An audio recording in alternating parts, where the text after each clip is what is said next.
السلام علیکم ورحمۃ اللہ وبرکاتہ. کیا حال ہے سب کا؟ الحمد للہ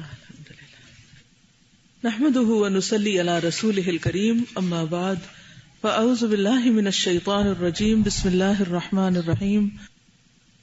رب اشرح لی صدری ویسر لی امری واحلل عقدۃ من لسانی یفقہوا قولی.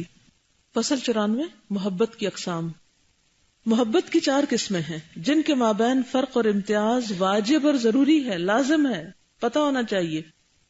جو لوگ اس راہ میں بھٹک جاتے ہیں وہ ان اقسام محبت کے مابین تمیز و تفریق نہ کرنے کے سبب ہی سے گمراہ ہوتے ہیں. اول، اللہ تعالیٰ سے محبت کرنا. صرف اللہ تعالیٰ سے محبت عذاب الہی سے نجات پانے اور ثواب آخرت سے فائز المرام ہونے.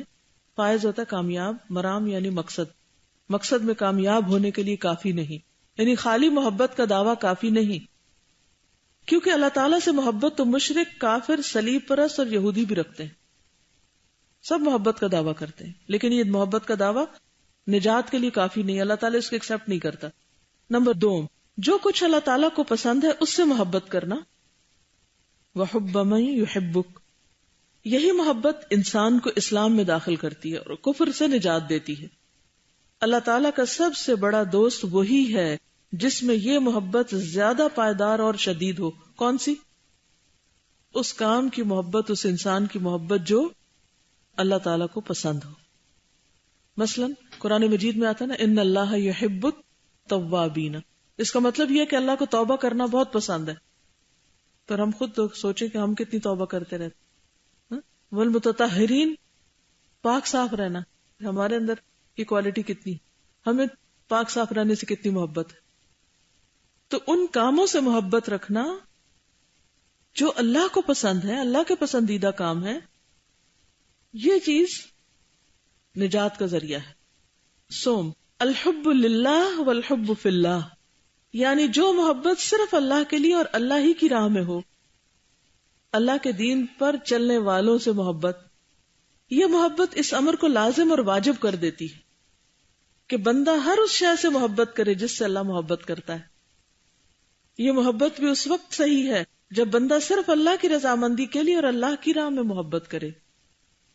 حجر اسود سے کیوں محبت کرتے ہیں ہم؟ مسجد الحرام سے کیوں محبت کرتے ہیں؟ مکہ سے کیوں محبت کرتے ہیں؟ نبی صلی اللہ علیہ وسلم سے کیوں محبت کرتے ہیں؟ اللہ کی محبوب چیزیں.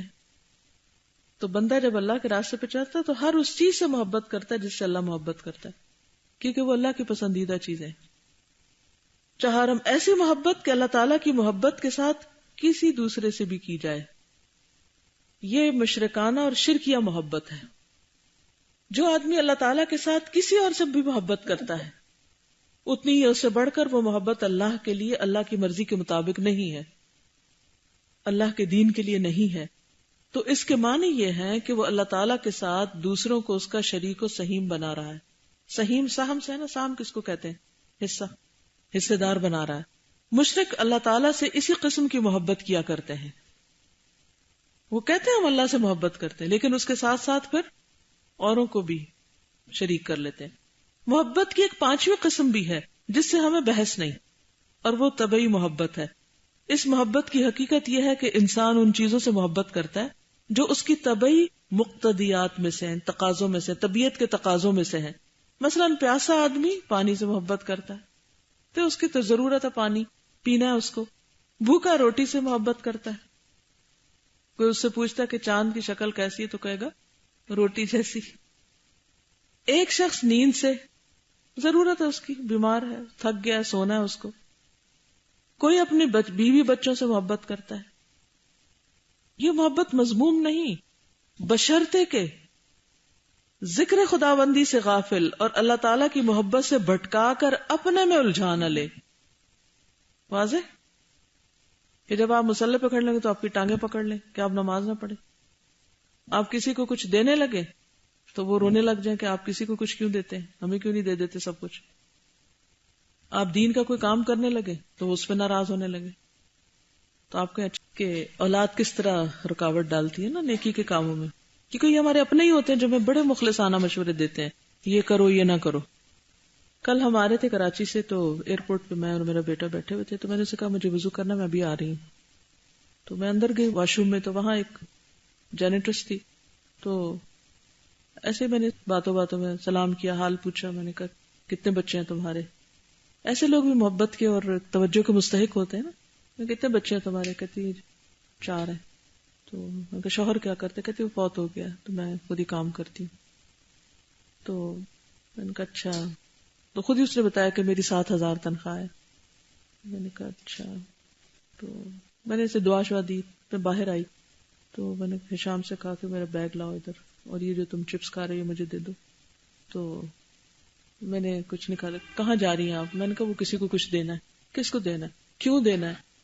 اور آپ ایسے رینڈم لوگوں کو کچھ دینے لگتے، آپ کو کیا پتا وہ جھوٹ بول رہی ہو. اور اتنی آرگیومنٹ وہاں شروع ہو گئی کہ ٹھیک ہے آپ نے صدقہ کرنا ہے، آپ نیڈی کو دیں. میں نے کہا کہاں ہوتے ہیں وہ نیڈی، مجھے لے کر چلو وہاں، مجھے اس وقت یہ نیڈی لگ رہی. کہتے نہیں آپ ایسے ہی رینڈم، بس آپ ہر ایک پہ اعتبار کر لیتی ہیں. اور میں نے کہا کہ ہاں، جس کی تنخواہ 7,000 ہو اس پہ اعتبار کیا جا سکتا ہے کہ وہ ضرورت مند ہے اور وہ بیوہ بھی ہے. تو بہرحال یعنی آخر تک، حتیٰ کہ میں نے اس کو کافی حد تک کنوینس کر لیا، لیکن جتنی باتیں وہ کر رہا تھا ان میں بڑا وزن تھا. عام طور پر ایسے ہی ہوتا ہے نا، ہم گھر میں کسی سے ذرا ذکر تو کریں کہ ہم وہ فلاں کی کچھ مدد کرنے لگے ہیں یا خدمت کرنے لگے ہیں یا کچھ بھی. تو ایسی ایسی دلائل اور ایسے ایسے لاجک اور ایسی ایسی چیزیں کہ بندہ بالکل کنونس ہو جائے. تو بات یہ ہے کہ جب ہم کوئی بھی نیک کام کرنے لگیں گے نا، چاہے نماز ہو، چاہے صدقہ ہو، روزہ بھی ہو، دین پڑھنا ہو، کلاس میں جانا ہو، کچھ کرنا ہو، کتنے لوگ خوشی سے ہمارا ساتھ دیں گے، شاباش کتنی ملے گی اپنے ہی پیاروں سے. اور سب سے زیادہ بڑی رکاوٹ کون ہوتے ہیں؟ سب سے قریب ترین. وہ کیوں رکاوٹ ہوتے ہیں؟ کیونکہ وہ انسیکیور ہو جاتے ہیں. اچھا اگر یہ چیز اس کو مل گئی تو پھر ہمارا کیا بنے گا؟ وہ ان کو اپنا رونا پڑ جاتا ہے. تو یہ جو یہاں ذکر کیا نا، اموال اور اولاد، ایک ہوتی ہے جاب یا بزنس اور دوسرے اولاد، یہ سب سے بڑا فتنہ ہے. تو میں سوچتی ہوں کتنے خود غرض ہیں یہ اپنی خاطر ہماری آخرت نہیں بننے دیتے. وائے؟ اور ان کی باتیں سن ہم کیوں لیتے؟ کیونکہ محبت ہوتی ہے، اس سے ہم مجبور ہوتے ہیں. ان کو نو کرنا بھی بڑا مشکل ہوتا ہے. تو اس پر ضرور غور کیجئے. اس کا یہ مطلب نہیں کہ ہم ان کے حق مار کے اور ان کی ضرورتیں کاٹ کے. بعضوں کا صحابہ نے ایسا بھی کیا. کتنے صحابہ سے یؤثرون علی انفسہم ولو کان بہم خصاصہ. آج کتنے ہیں جو یؤثرون علی انفسہم کریں کہ اپنے اوپر دوسرے کو ترجیح دے دی. تو مثال ہی ختم ہو گئی. لیکن چلو اپنی ضرورتیں پوری کر کے پھر بھی کسی کے لیے کچھ کریں، اس میں بھی کوئی راضی نہیں. تو بات یہ ہے کہ ہم سب کو ضرور یہ دینی، ان چیزوں کی محبت منع نہیں ہے، لیکن اگر یہ اللہ سے غافل کرتی ہے یا ہمیں نیکی کے کام میں مددگار بننے کے بجائے روڑے اٹکائے، نو وے، کوئی محبت نہیں پھر تمہارے لیے ہے. نہ خرید و فروخت، کوئی چیز نہیں روکتی. نماز کے وقت وہ بازار نہیں جاتے، اور اگر مجبوراً ہو بھی تو اذان سن کر وہ مسجد ڈھونڈتے ہیں. پرائرٹیز ہے نا. سمجھ آ گئی کس میں محبت کی؟ خالی اللہ کی محبت کا دعویٰ کافی ہے یا نہیں؟ نہیں، کیونکہ بہت سے لوگ جو شرک کرتے ہیں وہ بھی اللہ سے محبت کا دعویٰ کرتے ہیں. دوسری محبت، اس چیز سے محبت جو اللہ تعالیٰ کو پسند ہے، ان کاموں سے محبت جو اللہ کو پسند ہے. یہ محبت کیسی ہے؟ مطلوب ہے، انسان کو نجات دیتی ہے عذاب سے، کفر سے. اللہ کے لیے محبت کا کیا معنی ہوتا ہے؟ جو اللہ کی محبت کے قریب کرے. اللہ کے علاوہ کسی اور سے محبت کرنا کیسا ہے؟ جس میں یہ اوپر والی شرائط نہ ہو، شرک ہے. طبعی محبت کب جائز ہے اور کس حد تک؟ کیونکہ بچوں کی ضرورت کی چیزوں کی ضرورت کی چیزیں جو طبیعت کے تقاضے جو ہیں، یہ محبت اللہ نے انسان کے اندر ڈال دی. اللہ نے ڈالی ہے. زین للناس حب الشہوات من النساء والبنین والقناطیر المقنطرۃ من الذهب والفضة. یہ ساری چیزیں اندر ہیں ہمارے، اور ان کا انکار نہیں کرنا چاہیے. It's very natural. جو کہتے ہیں نا نیچرل، طبعی کا مطلب ہی نیچرل ہوتا ہے. لیکن اگر یہ اللہ کی یاد سے غافل کرے یا اللہ کی عبادت یا اللہ کی خاطر کچھ دینے سے روکے تو پھر اس صورت میں یہ آڑے نہ آئیں، یہ رکاوٹ نہ بنے. اوکے، جزاکم اللہ خیرا. سبحانک اللہم و بحمدک، نشہد ان لا الہ الا انت، نستغفرک و نتوب الیک. السلام علیکم و رحمۃ اللہ وبرکاتہ.